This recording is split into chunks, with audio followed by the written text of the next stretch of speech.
ધર્મ સંસદમાં સિક્કિમથી પણ લોકો પહોંચી રહ્યા છે। સનાતન ધર્મના લોકો કેમ કરી રહ્યા છે ધર્મ પરિવર્તન તે અંગે નિવેદન આપ્યું હતું। ગરીબીથી પરેશાન થઈને સનાતની અપનાવી રહ્યા છે ક્રિશ્ચિયન ધર્મ। સનાતનીઓની સુરક્ષા હવે જરૂરી બની ગઈ છે।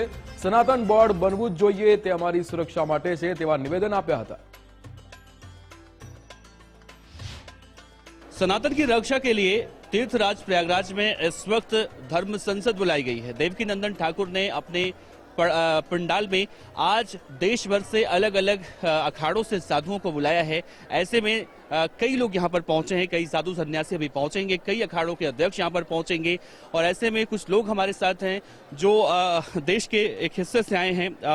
क्या नाम है आपका और पहले नाम बताइए और आपके कहाँ से आए हैं, क्या समस्या है वहाँ? जय श्री राम। मैं सोमनाथ पांडे हूँ। मैं उत्तर पूर्वांचल राज्य, भारत के उत्तर पूर्वांचल छोटा सा राज्य सिक्किम जो अंतर्राष्ट्रीय 3 राष्ट्र के बॉर्डर से घिरती हैं वहाँ से आया हूँ। और मैं वहाँ पर सिक्किम सनातन संगठन करके एक छोटा सा संगठन है, हम लोग ने 2022 में केंद्र सरकार में रजिस्ट्रेशन कर रखी थी। उसको प्रतिनिधित्व करते हुए सिक्किम का संपूर्ण सनातनियों को प्रतिनिधित्व करते हुए हम लोग आए हुए हैं।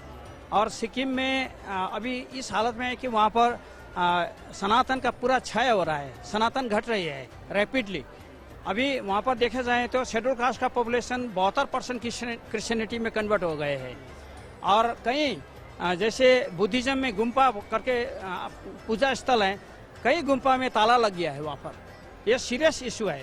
इसका कारण है कि गरीबी और अशिक्षा और जो धर्म परिवर्तन करते हैं उन लोगों का घृणित मिशन। वहाँ पर आपको पता होगा कि जो बांग्लादेश में अभी जॉर्ज सोरोस ने जो तांडव मचा रखी है, तब जॉर्ज सोरोस के माध्यम से दोनों क्रिश्चियनिटी और मोहम्मडन का जो मिशन है दोनों काम करती है। वो दोनों फंक्शनरीज हैं और वहाँ के सनातनियों को इतना क्षय करिए है कि वहाँ पर अभी हालत नाजुक हो रहे हैं। अगर इसी तरह से अगर केंद्र सरकार सोती रही और सनातन सब सोते रहे तो अब 30 साल के बाद में सिक्किम में कोई भी सनातन नहीं बचेगा। कितने % वहाँ पर सनातनी थे, अब कम होकर कितने हो गए? अभी सनातनी आपका 99% थे वहाँ पर, अभी 50% क्रश हो गए हैं क्रिश्चियन और मुस्लिम करके। तो हम लोग 48% आर्थिक रूप से गरीबी की वजह से जबरन प्रेशर बनाया जा रहा है कन्वर्जन की वजह से। क्यों कम, रेशियो कम क्यों हो रहा है? ये है कि लोग गरीब हैं और जो क्रिश्चियन का मिशंस होता है वो मिशंस में वो लोग पैसा देते हैं, जो बीमारी होते हैं उसमें आक्रमण करते हैं।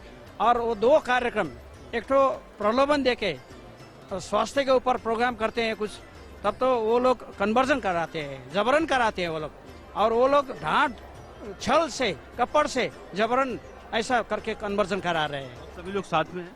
जी हम सब स्कीम यहाँ पर अब धर्म संसद में पहुंचे हैं, कितनी उम्मीद है? यहाँ पर क्या उम्मीद है? हम तो बहुत बड़ी उम्मीद रख के आए कि भारत सरकार अवश्य में ये सनातन बोर्ड कराएगी, बनाएगी और इससे सनातन की सुरक्षा होगी। हम इस उम्मीद से आए हैं हम यहाँ। आपको लगता है, उम्मीद है कि आज की जो धर्म संसद बुलाई गई है यहाँ पर, इसका आने वाले समय में फ्यूचर में कुछ व्यापक असर पड़ेगा? अवश्य में वो पड़ेगा इसका व्यापक असर, क्योंकि सनातन के इस तरीके से एकता होना ही हमारा ऐसा का सफल होने का कुछ आसार दिख रहा है यहाँ पे। आपकी उम्र क्या है और अभी तक आपने अपने उम्र में जहाँ से आप आए हैं कैसे आबादी घटते हुए देखा? सनातनियों की रक्षा, जो उनके ऊपर जो जुल्म होता है, अत्याचार होता है, या जिस भी तरह से कन्वर्जन की तरफ से कम क्यों हो रहा है रेशियो? आपको क्या लगता है? अनुभव क्या कहता है? मेरे अनुभव से तो यही है कि गरीबी सबसे बड़ा कारण है और लोगों में धर्म के प्रति उतना ज्ञान न होना भी एक कारण है। अगर इसी तरह से धर्म संसद होते रहें और सनातनी सब जगह से अपना ज्ञान इस तरह से बांटते रहें तो लोगों का परिवर्तन फिर से होने की पूरी संभावना है। क्या उन्हें रोका नहीं जा सकता? जो लोग कन्वर्जन कराते हैं प्रलोभन देके, गरीबी का फायदा उठाकर, आर्थिक रूप से मजबूत होने का दावा करके, क्या उन्हें रोका नहीं जा सकता? बिल्कुल रोका जा सकता है। इसीलिए हम सनातन संगठन इसलिए बना हुआ है कि सारे सनातनी मिलके अगर कुछ लोग राह भटक रहे हैं तो उनको राह में वापस लाने का पूरा प्रयास किया जा सकता है। अभी तक आप लोग कितना काम कर रहे हैं, कर चुके हैं इस? हाँ सर, नमस्कार आप लोगों को, समस्त हिंदुस्तानियों को नमस्कार, प्रणाम। हमारे सिक्किम राज्य में जो प्रतिष्ठा थी राम मूर्ति की प्रतिष्ठा थी, उसमें जब काम किए थे हम लोगों ने, अक्षता वितरण में काम किए थे, और उसके बाद हम लोगों ने वो धर्म रक्षा के लिए संगठन में विश्व हिंदू परिषद RSS में से के माध्यम से काम किए हैं। तो भी काम तो बहुत किए हैं। तो यत्र तत्र सर्वत्र पुराण होता है, काम होता है, ये मंदिरों में पूजा आजा होती है, यज्ञ भी होते हैं। तो पहले साल यज्ञ हुआ था।